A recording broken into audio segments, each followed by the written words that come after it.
નમસ્કાર, આપ જોઈ રહ્યા છો સ્પાર્ક ટુડે ન્યૂઝ। છોટાઉદેપુર લોકસભાના સાંસદ જશુભાઈ રાઠવાએ છોટાઉદેપુરના રાઠ વિસ્તારમાં પાણી પુરવઠા વિભાગના ચાલી રહેલા વિકાસના કામોની મુલાકાત લીધી।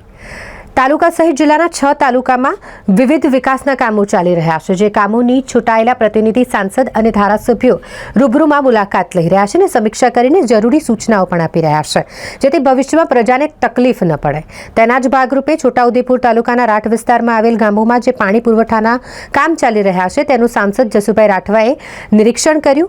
રૂબરૂ તેઓ ત્યાં પહોંચ્યા। સાંસદ જશુભાઈ રાઠવાએ છોટાઉદેપુર તાલુકાના લહેવાટ જૂથ પાણી પુરવઠા યોજનામાં 53 જેટલા ગામો આવેલા છે, જે ગામોની અંદર જે કામો ચાલે છે તેની રૂબરૂ મુલાકાત લીધી છે।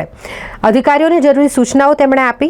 આ મુલાકાતમાં સાંસદ જશુભાઈ રાઠવાની સાથે તાલુકા ભાજપ પ્રમુખ રસિક રાઠવા, તાલુકા ભાજપના પૂર્વ પ્રમુખ કાળુભાઈ નાયકા, પ્રદેશ મહિલા મોરચાના આમંત્રિત સભ્ય લીલાબેન રાઠવા, તાલુકા પંચાયત પ્રમુખ જયદીપ રાઠવા, ભાજપના નેતા પારસિંગભાઈ રાઠવા સહિત પાણી પુરવઠા વિભાગના અધિકારીઓ અને વાસ્મોના અધિકારીઓ પણ ઉપસ્થિત રહ્યા હતા।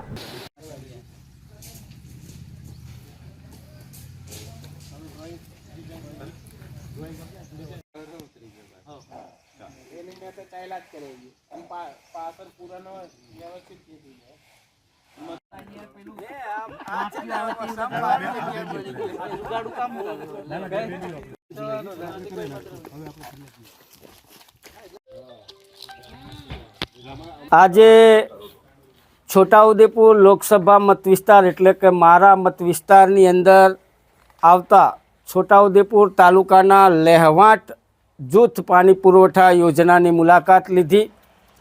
માં નર્મદાનું પાણી દેશના વડાપ્રધાન આદરણીય નરેન્દ્રભાઈ મોદી સાહેબ ગામડે ગામડે પહોંચાડવા માટેની જે યોજના બનાવી છે એ કામગીરીની મુલાકાત લીધી।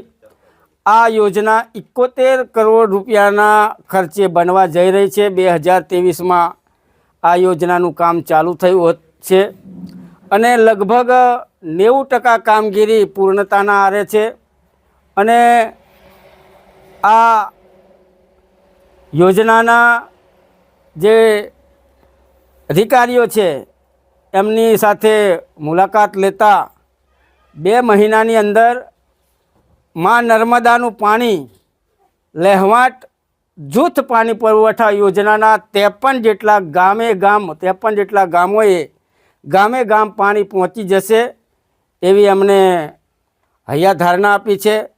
કામગીરી સારી ચાલે છે અને ખૂબ વેગવંતી ચાલી રહી છે।